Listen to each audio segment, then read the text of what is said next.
بسم اللہ الرحمن الرحیم۔ السلام علیکم۔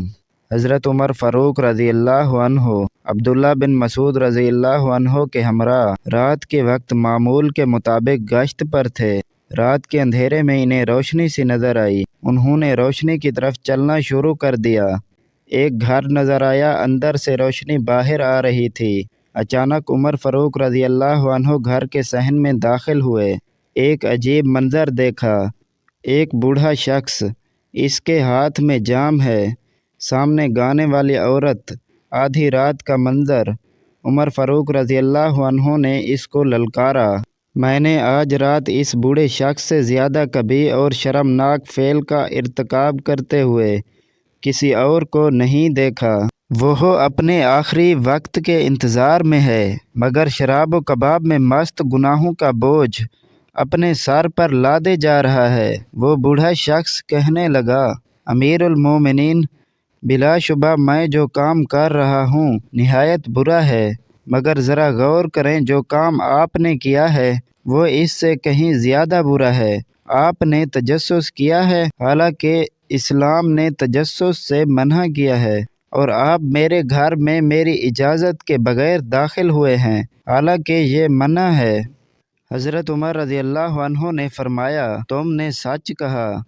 پھر وہاں سے روتے ہوئے نکلے اور زبان پہ یہ الفاظ تھے، عمر کو اس کی ماں گم پائے اگر اس کو اس کے رب نے بخش نہ دیا۔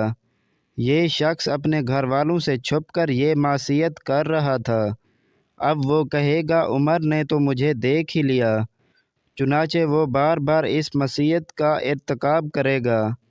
اس واقعہ سے پہلے یہ شخص حضرت عمر رضی اللہ عنہ کی مجلس میں حاضری دیا کرتا تھا، اب اس نے خوف اور شرم کے باعث حاضری چھوڑ دی۔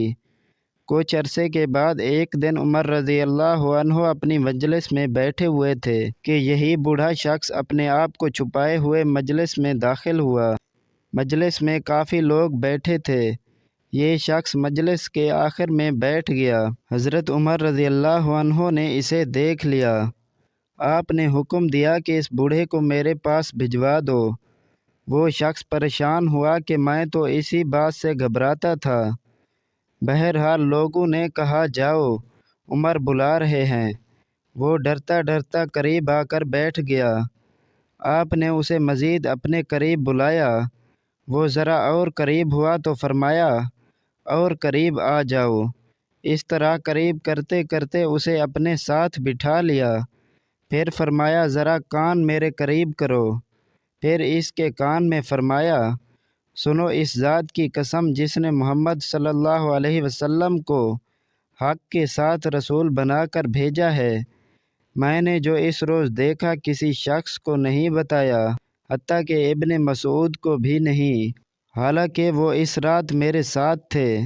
اس شخص نے کہا، امیر المومنین، ذرا اپنا کان میرے قریب کریں۔ پھر اس نے کہا، اس ذات کی قسم جس نے محمد صلی اللہ علیہ وسلم کو حق کے ساتھ رسول بنا کر بھیجا ہے، اس دن سے آج کی مجلس میں حاضر ہونے تک میں نے بھی دوبارہ ایسا کام نہیں کیا۔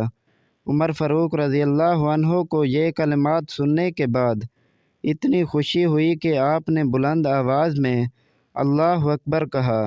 لوگوں کو اس بات کا قطعاً علم نہیں تھا کہ انہوں نے اللہ اکبر کس وجہ سے کہا ہے۔